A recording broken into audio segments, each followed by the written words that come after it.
여러분, 저는 우리 성도님뿐만 아니라 오늘 이 자리에 오랜만에 오신 분들과 또 처음 오신 분들이 진심으로 잘 되기를 바랍니다. 정말 정말 잘 되셨으면 좋겠습니다. 여러분의 가정도 잘 되고 여러분 하시는 생업도 잘 되시고, 또 무엇보다도 우리 인간은 육신만 있는 것이 아니라 우리의 영혼도 있지 않습니까? 우리 몸을 지배하고 또 몸을 이끌어가는 정신세계, 영, 이런 것들이 있는데, 여러분 육신만 아니라 여러분의 마음도, 여러분 영도 잘 되기를 우리 주님의 이름으로 축복합니다. 여러분, 그런데 잘 된다라는 말이 어떤 의미일까요? 잘 된다, 잘 된다라고 할 때 보통 사람들은 나는 잘 되는 일보다 안 되는 일이 너무 많다. 나는 하는 일마다 좀 꼬이고 좀 답답하고 내 인생 내가 쳐다봐도 참 노답이다. 이렇게 생각하시는 분들도 있을 수 있겠다라는 것입니다.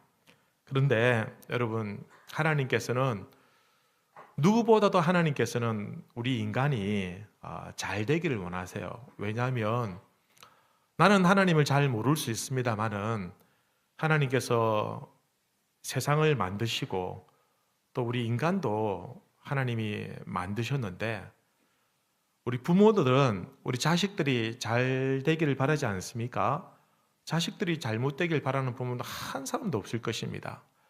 우리 자녀들이 부모 마음을 흡족하게 해주지 못한다 할지라도, 좀 부족하고 때로는 좀 부모 마음을 속상하게 한다 할지라도, 그래도 부모는 우리 자녀들이 잘 되기를 바라는 것처럼 우리 하나님께서도 당신께서 만드신 이 인간이, 우리 사람이 이 땅에서 불행하게 사는 것을 원치 않고 행복하게 사는 것을 원하신다라는 것입니다.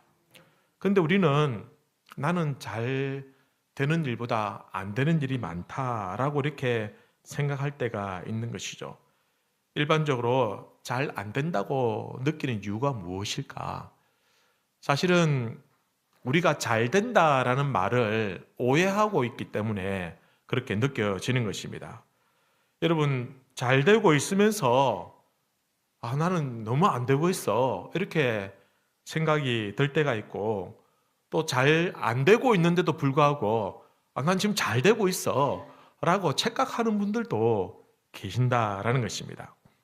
보통 사람들은 내 뜻대로, 내가 원하는 대로 일들이 이루어지며 잘 되고 있다 라고 생각하지만, 그러나 하나님께서 말씀하신 그 말씀을 기록한 성경에서는요, 우리 인간이 자기 뜻대로, 자기 생각대로 되는 것이 잘 되는 것이 아니라 하나님의 뜻대로, 하나님의 생각대로 되는 것이 잘 되는 인생이다라고 그렇게 말씀하고 있습니다.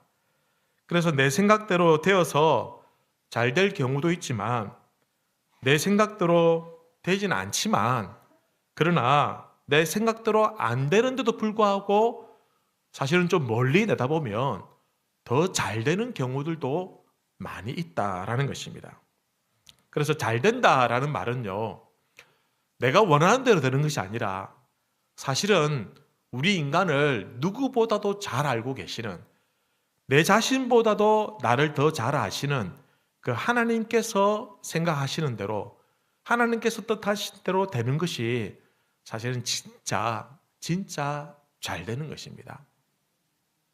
어떤 공장에서 적자가 있어서 새로운 제품을 만들기로 이렇게 계획을 세웠습니다. 비누 공장인데요.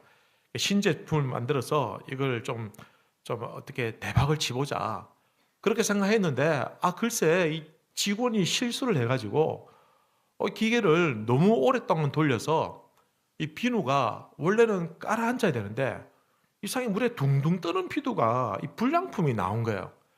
그래서 사람들이 망했다. 이때까지 돈 투자한 게 얼만데 우리 회사 이제 망했다, 큰일 났다, 이렇게 생각하고 있었는데 그 사장님이 아니다, 어쩌면은 목욕탕에서 어쩌면 좀 물에 뜨는 비누가 또 필요할 수도 있겠다. 그래서 이 실패한 비누 상품에 아이보리라는 이름을 붙여가지고 판매를 했는데 이게 대박이 난 거예요. 대박이 난 거예요.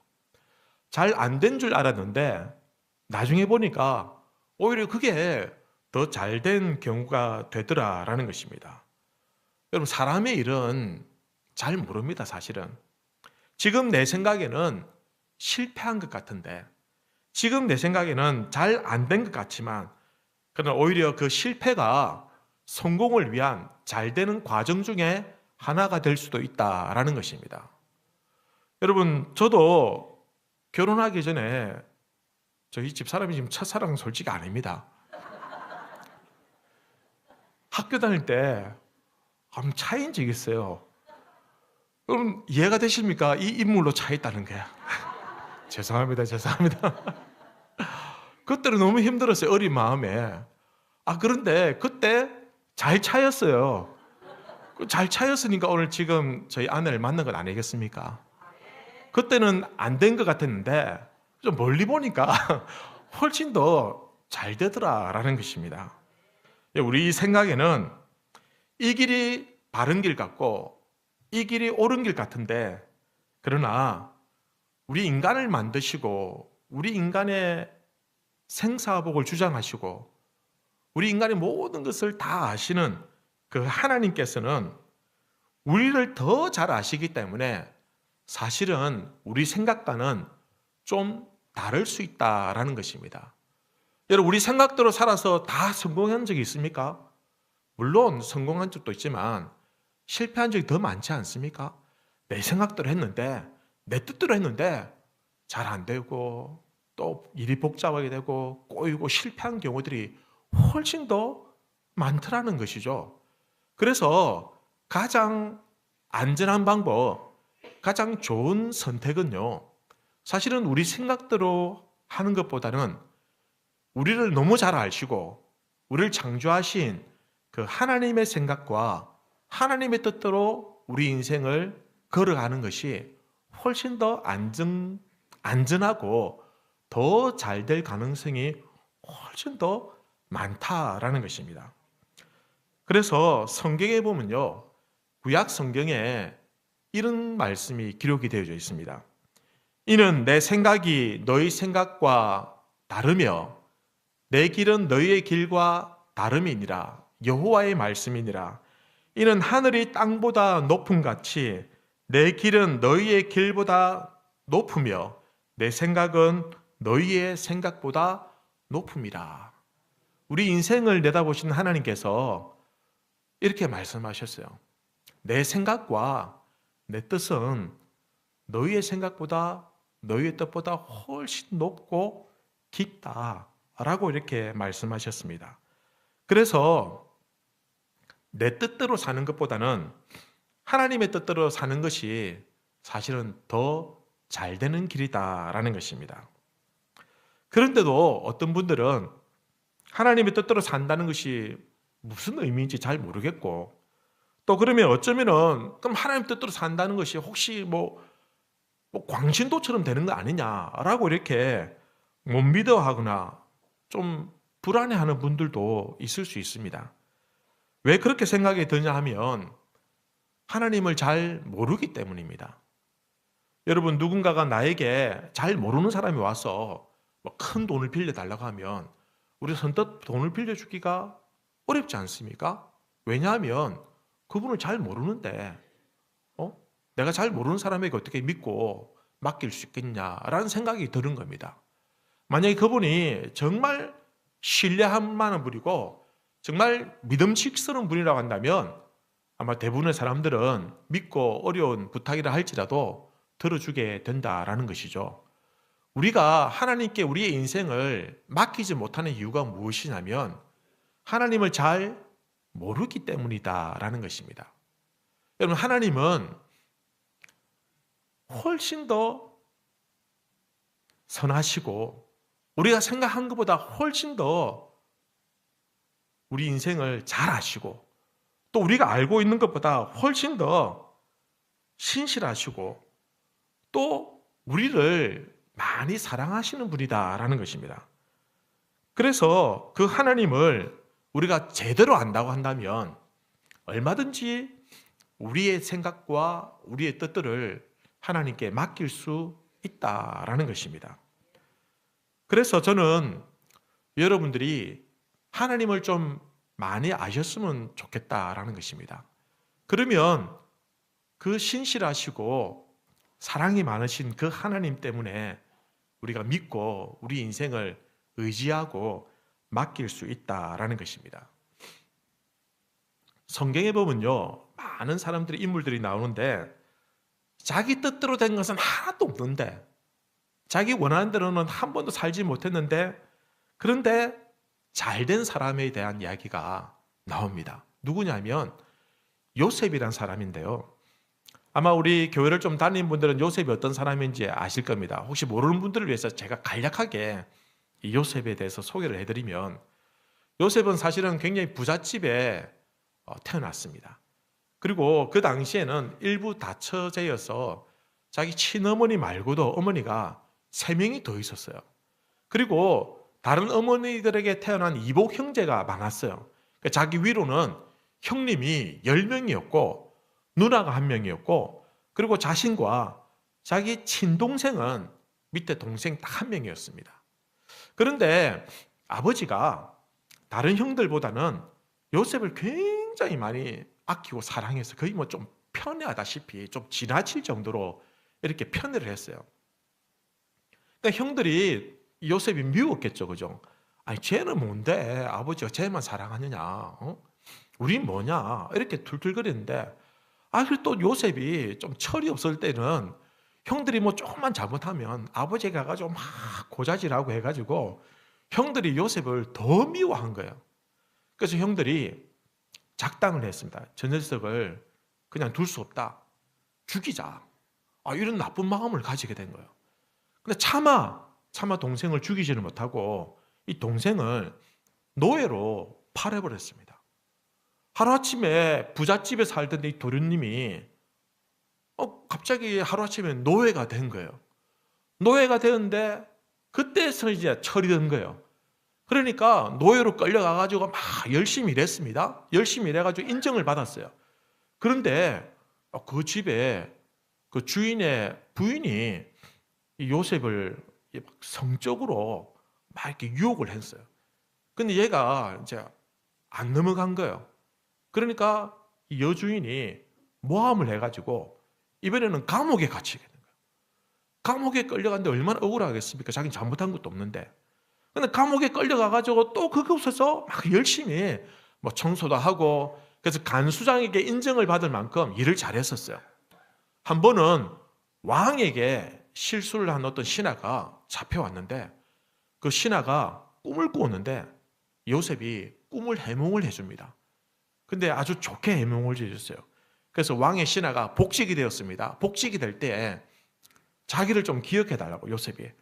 저도 좀 억울하니까 나가시면 저를 좀 구해주십시오. 걱정하지 마라. 내가 너 구해줄게. 내가 너 보니까 너만은 믿을만하다.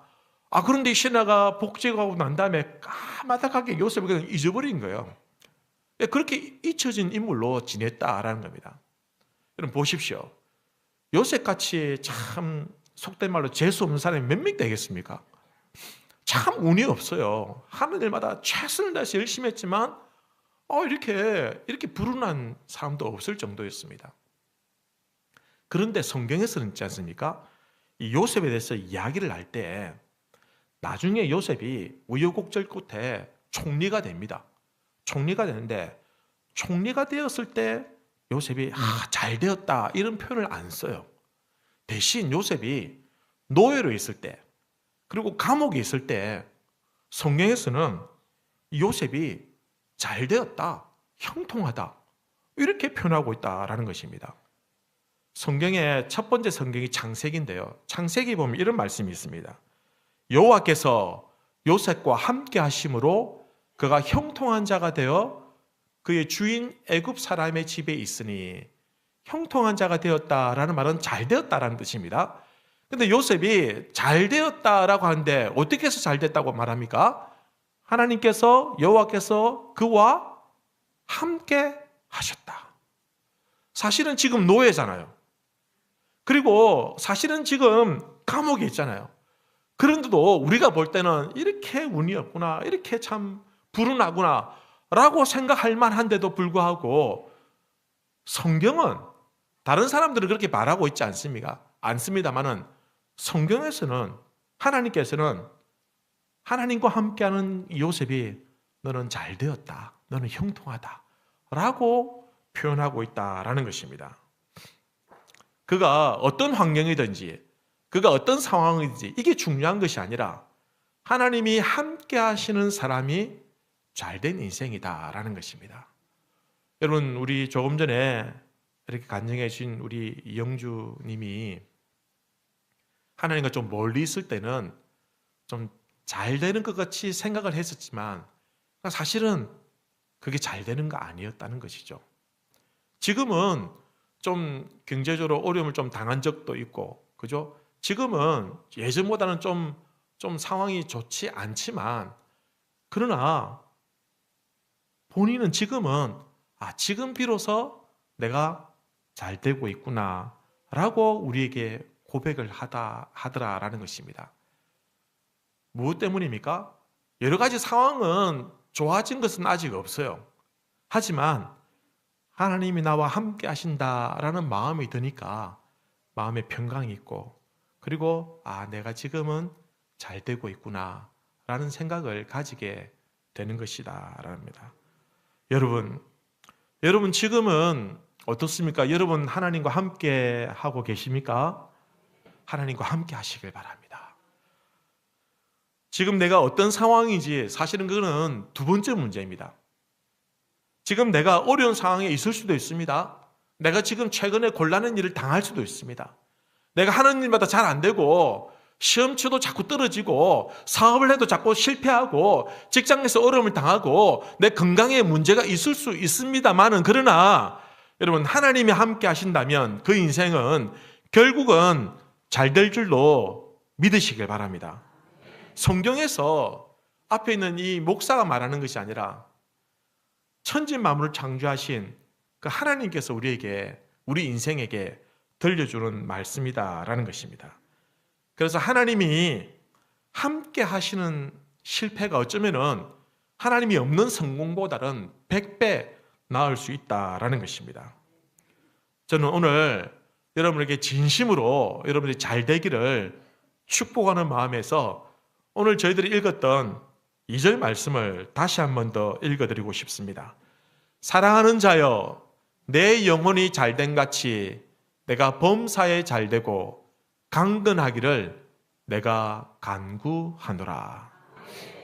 여러분, 우리가 사랑으로 다른 사람을 이렇게 축복하는 거, 제가 지금 말씀을 통해서 여러분들을 축복을 하였습니다. 제가 무슨 뭘 가져서 축복하는 것이 아니라, 제가 뭐 똑똑하고 잘나서 그렇게 축복하는 것이 아니라, 저는 가진 것도 없고 부족하지만 그러나 진심으로 여러분들이 잘 되기를 축복하였습니다. 여러분, 축복하는 것이 굉장히 중요합니다. 왜냐하면요, 이 사랑의 축복은 우리의 영혼의 상처와 우리 아픔을 치유해 주기 때문에 중요하다라는 겁니다. 여러분, 제가 말로만 하는 것 같지만 사실은 이 말에는요 권세가 있어요. 말에는 힘이 있더라라는 것입니다. 그래서 우리가 사랑으로 하는 축복은요, 다른 사람들의 아픔과 고통과 그런 연약함을 치유해 주는 그런 능력이 이 축복에 있다라는 것입니다. 여러분, 좋은 말을 듣고 자란 식물과 악담이나 아니면 좋지 못한 말을 듣고 자란 식물은 다르다라는 것이 이런 과학적으로 이미 증명이 되었습니다. 마찬가지로 우리 사람도 있지 않습니까? 좋은 말을 듣고 있는 사람과 늘 안 좋은 말, 악담, 나쁜 말, 이런 말을 듣는 사람은 그 영혼이, 그 정신세계가 절대로 같을 수가 없다라는 것입니다. 우리가 자녀들을 우리가 대할 때도 우리 자녀들에게 우리 부모님들이 잘 되라고 하는 말이었지만 때로는 우리 자녀들에게 함부로 말할 때가 있잖아요. 너 그렇게 해가 나중에 뭐가 되겠니? 너 이렇게 해가지고 나중에 제대로 뭘 하겠니? 이러면서 안타까운 마음이지만 책망하거나 아니면 비난하거나 이런 말들을 하게 되면요, 우리 자녀들도 사실은 상처를 많이 받더라라는 것입니다. 그래서 그런 말들보다는 오히려 격려해주고 응원해주고 축복해주는 말이 훨씬 더 효과적이고, 그리고 우리 자녀들 마음속에 있는 그런 아픔이나 상처들이 부모의 격려와 축복의 말로 고쳐지고 치유가 될 때도 있다라는 것입니다. 우리 자녀들이 스스로 무너지는 경우보다는 부모에게 받는 비난 때문에, 부모에게 받는 상처 때문에 무너질 때가 많다라는 것입니다. 그럼 부모의 말이 바뀌면 자녀들도 그들의 인생도 바뀌게 되는 것입니다. 어떤 목사님이 누가 정신이 좀 이상하다는 거예요. 그래서 좀 기도해 주 달라는 거예요. 그래서 어떤 사람들은 이 애가 좀 헛소리도 하고 마치 좀 뭐 귀신 들린 것 같아. 그러니까 목사님이 용기를 내가 가지고 기도를 해줍니다. 하나님 아버지, 이 아이 안에 있는 이 악한 영이 쫓겨나게 해주십시오. 귀신아, 예수의 이름으로 명하니 물러가라. 막 이렇게 했어요. 힘을 딱 주가는 목소도 나사렛 예수 이름으로 명하노니. 이런데 이 애가 귀신이 안 나가는 거야. 목사님 너무 낙심이 돼가지고 내가 내 능력이 이거밖에 안 되나. 집에 돌아가 낙심이 돼가지고 내가 금식 기도를 하자 해가지고 3일 동안 금식 기도하는데 그때 하나님께서 뭔가 좀 새로운 마음을 주시는 거예요. 그래서 다시 그 아이에게 찾아가가지고 이번에는 나사렛 예수 이름으로 안 하고 안아주고 품어주고 또닥거려주고 축복해주고 격려해주고 괜찮아, 너 좋아질 거야 하면서 막 이렇게 해주니까, 여러 차례 찾아가서 격려해주니까 나중에는 이 아이가 스스로 그 나쁜 악한 영을 쫓아내고 다시 건강하게 되더라라는 것입니다. 여러분, 부족할수록 더 축복해 주셔야 됩니다. 여러분, 우리가 자녀들에게 지식이 필요하거나 지혜가 필요하거나 또 많은 것들이 필요하지만 정말 그들에게 필요한 것은 축복입니다. 우리가 그 영혼이 강건하게 세워질 수 있도록 우리 자녀들이, 우리 남편이, 우리 아내가 정말 건강한 그런 사람이 될 수 있도록 그 영혼을 위해서 여러분 많이 격려해 주시고 축복해 주시기를 바랍니다. 여러분, 사랑의 축복은 사람의 마음을 어루만져 주고 그리고 그들의 아픔과 상처를 치유해 준다라는 것입니다.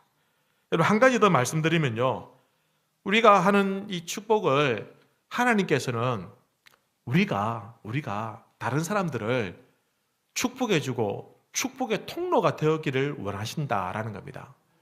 특별히 하나님께서는 이 땅에 있는 교회들과 이 땅에 있는 교인들, 성도들이 세상에 대해서 축복의 통로가 되기를 원하십니다. 성경에서 그렇게 말씀하고 있습니다. 첫 번째 성경 창세기 보면 이렇게 기록합니다. 너를 축복하는 자에게는 내가 복을 내리고 너를 저주하는 자에게는 내가 저주하리니 땅의 모든 족속이 너로 말미암아 복을 얻을 것이라. 하나님께서 믿음의 조상이라고 하는 아브라함이라는 사람에게 그렇게 말했습니다. 땅에 있는 모든 사람들이 너로 말미암아 복을 얻을 것이다. 이 말은요, 오늘날 이 땅에 있는 교회들과 성도들을 통해서 이 세상이 복을 받을 수 있도록 하나님께 축복해 주기를 원하신다라는 것입니다. 여러분, 그래서 교회에서는 그렇게 가르칩니다. 성도님들에게, 성도님 여러분, 우리가 세상에 대해서 비난하고 정죄하고 뭐 갈등을 일으키고 대치하고 척을 지고 그렇게 하는 것이 아니라 세상에 대해서 품고 사랑하고 용납하고 인내하여서 세상에 대해서 우리가 하나님의 사랑이 세상에 흘러가도록 하십시다 라고 이렇게 가르칩니다. 그럼 혹시 주위에 이렇게 하지 않는 교인이 혹시 있다고 한다면 그 사람은 아직 믿음이 약한 사람이에요. 교회는 뭐 몇십 년 다닐 수 있습니다. 하지만 믿음이 약하면은 여러분 세상에 대해서 그렇게 하지 못하는 경우들이 있다라는 겁니다. 여러분, 교회도 사람들이 모인 곳이고 교회에 사실은 죄인들이 더 많습니다. 왜냐하면 내가 다 죄인이라고 고백하는 사람들이 모여있기 때문에 교회는 죄인들이 뭐 드글드글합니다, 사실은. 그러니 교인들도 부족한 사람들이죠. 그래서 여러분들 좋은 마음으로 이해해 주시면 교회와 성도들이 세상에 대해서, 우리 이웃에 대해서 정말 하나님의 축복을 잘 연결시켜주는 그런 축복의 통로가 되기를 원한다라는 것입니다. 오늘 제가 감히 여러분들에게 다시 한 번 더 말씀드리는 것은 정말 여러분들이 잘 되셨으면 좋겠습니다. 세상적으로도 잘 될 뿐만 아니라 여러분의 영혼도 강건하게 되기를 바랍니다. 그렇게 되기 위해서는 부디 우리에게 축복을 주실 수 있는 그 하나님을 아실 수 있게 되기를 바라고요. 그리고 하나님이 여러분과 함께 하시기를 축복합니다. 여러분 마음의 문을 열어주셔서 여러분 모든 편견을 내려놓고 순수한 내 영혼의 눈으로 하나님을 바라보시면 그 하나님이 어떤 분인지 우리에게 보여지게 되고 깨닫게 될 것입니다.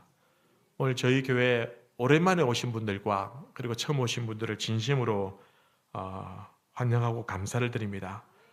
여러분, 우리의 인생이 때로는 메마른 광야가 될 수도 있고 때로는 폭풍을 지나는 같은 그런 위태할 수도 있지만, 그러나 하나님을 꼭 만나시고 그 하나님과 함께 하심으로 정말 여러분들이 잘 되시기를, 정말 잘 되시기를 우리 하나님의 이름으로 축복합니다.